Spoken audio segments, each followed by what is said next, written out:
Vatsim-panahy etny pasteur Ratovelo Roger. Ivavaksika tompoko. Voninahitra ho anao ry Andriamanitra ray zanakary fanahy masinao. Le Andriamanitra rainay amin'ny anaran'i Jesosy Kristy tomponay. Le Andriamanitra tianay, lay tomponay, lay mpanjakanay. Le Andriamanitra niandohanay nefa mbola hiafaranay. Le Andriamanitra mihevitra zay mahasoa anay isan'andro. Ary niporofonao ho anay indray zany androany satria notahinao tamin'ny aliny, norovanao tamin'ny herin'ny aizina ary mino maraina vaovao indray. Velona trapam-monjena ary tsy mba velombelom-poana fa velona afaka miteny, velona afaka ny aina, velona afaka ny andre, afaka mijery, afaka mihetsika. Ary dia mahatsiaro tokoa fa rary ny mpanao salamo raha isaotra anao ka ny teny hoe misaorany Jehovah ary fanahiko io, ary zay rehetra atao anatiko io misaorany anarany masina.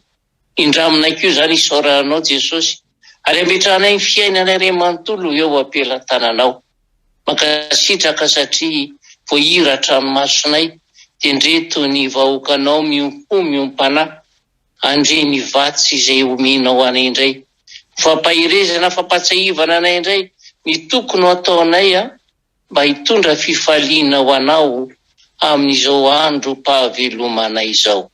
Misaotra betsaka Jesosy ary za indrindra mbola angatahako aminao famindrapo sy famelan-keloko any amin'izay rehetra vitanay teo anatrehanao.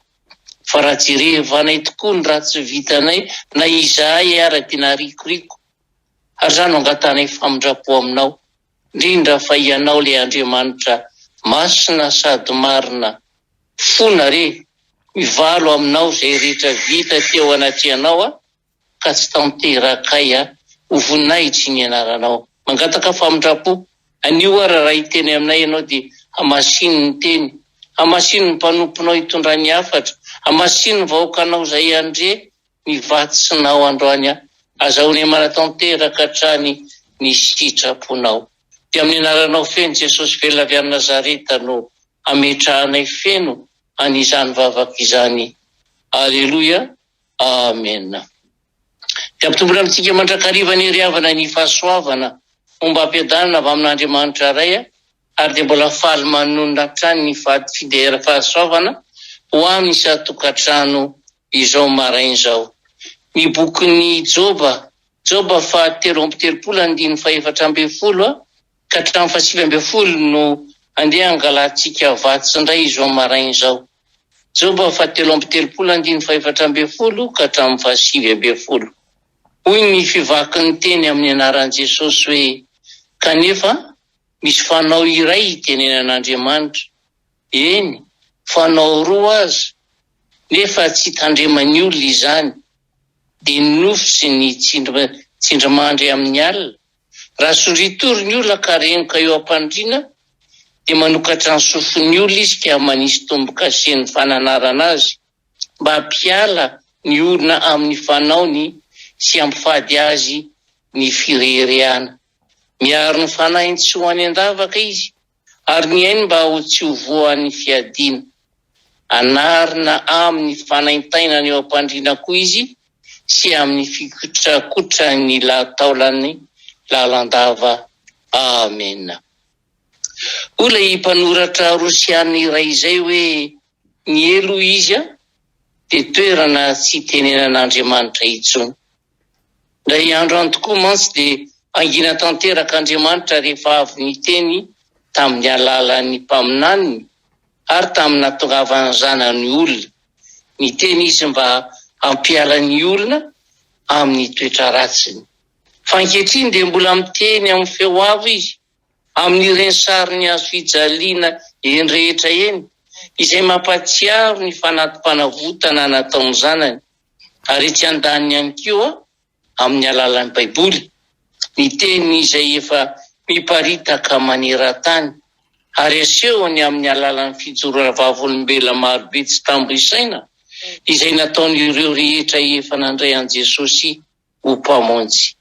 Ry havana, anio raha mandre ny feony isika, aoka tsy hanamafy ny fotsika, ary aoka ho tsapantsika sy ampatahotra antsika fa matoa miteny imbetsak'Andriamanitra, dia satria mbola tia hanafatrafatra antsika izy, fa tena mafy be ange ny avo be izany, tena fijaliana inge izany elo izany, nefa dia maro isika no miazakazaka makany olahiran'ny mpanakanto io izay. Aokary tsy ho adinontsika mihitsy ry havana, fa miteny amiko sy aminao lalandava Andriamanitra. Foi ny voalaza ao amin'ny bokin'ny Hebreo hoe nampitenen'Andriamanitra tamintsika ny zanany, ary amin'izany dia tokony ho tandremantsika tokoa izay efa rentsika. Ary tandremo mba tsy ho lavonareo izay miteny. Ao anatin'ity izao tontolo izao ity tokoa mantsy, tontolo izay arenesy antsika feo maro mifanohitra sy misaritaka, dia miteny ihany koa Andriamanitra. Ary ao anatin'ny Baiboly no ahitantsika ny teniny. Dia ny Baiboly izay boky mahagaga, tokana nefa marina, dia ny tenin'Andriamanitra. Ary satria Andriamanitra izy, ka tsy hahatakatra azy ny fisainana sy ny fahalalan'ny olombelona, ary tsy ho fantatry ny olombelona mihitsy izy raha tsy naneho ny tenany taminy. Ny zavaboary dia mitory ny fisian'ilay paharitsy to sy endry ary ny feon'ny fieritreretantsika izay manavaka ny tsara sy ny ratsy, dia maneho ilay fisian'ilay Andriamanitra masina. Kanefa mba azahoantsika mahafantatra an'ilay Andriamanitra mpamonjy, ilay Andriamanitra izay tia ny zavaboary ka mikatsaka ny ahasambatra azy ireny, dia mampiasa fomba hafa izy, ary dia izany no raiketiny Baiboly. Ary noho izany dia afaka azo hafatra fototra avy aminy ny mpamaky izay vonona hamaky azy marina. Azo verina aza ve fa milaza amin'ny olona izay tokony fantany amin'ny fiteny tsy mazava Andriamanitra? Ny Baiboly ry havana dia fanehoana ny Andriamanitra mpamonjy io amin'ny olombelona mpanota, dia izao sy anao izany. Ary izay no ilazana amintsika hoe vakio ny mpahay filazantsara, dia ho hitanao, ho tsapanao fa mivantana ny teniny, tsy miantra raha mbola manafina, kanefa mampionona rehefa manetry tena eo anatrehan'Andriamanitra isika.